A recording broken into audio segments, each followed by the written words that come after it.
බස්නාහිර සබරගමුව සහ වයඹ පළාත්වලත් මහනුවර නුවරඑළිය ගාල්ල සහ මාතර දිස්ත්‍රික්කවලත් අද දිනේ වැසිවාර කීපයක් ඇතිවිය හැකි බව කාලගුණ විද්‍යා දෙපාර්තමේන්තුව පවසයි. එම දෙපාර්තමේන්තුව සඳහන් කරන්නේ උතුර සහ ඌව පළාත්වලත් අම්පාර සහ මඩකලපුව දිස්ත්‍රික්කවලත් සවස් කාලයේදී හෝ රාත්‍රී කාලයේදී ස්ථාන ස්වල්පයක වැසි හෝ ඉදුරුම් සහිත වැසි ඇතිවිය හැකි බවය. මධ්‍යම කඳුකරේ බටහිර බෑයුම් ප්‍රදේශවලත් උතුර උතුරු මැද වයඹ සහ දකුණු පළාත්වලත් ත්‍රිකුණාමලය දිස්ත්‍රික්කයේ විටින් විට හමන පැයට කිලෝමීටර 30ත් 40ත් අතර පමණ තරමක මද සුළං ඇතිවිය හැකියි.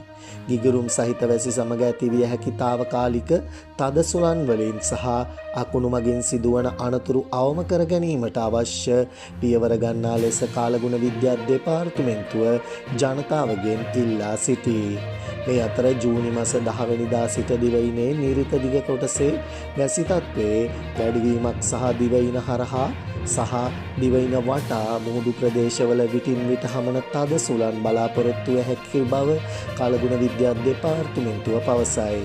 ඒ හේතුවෙන් කාලගුණ විද්‍යා දෙපාර්තමේන්තුව විසින් මේ සම්බන්ධයෙන් නිකුත් කරනු ලබන ඉදිරි නිවේදන පිළිබඳව අවධානයෙන් පසුවන ලෙස මහජනතාවගෙන් ඉල්ලා සිටී.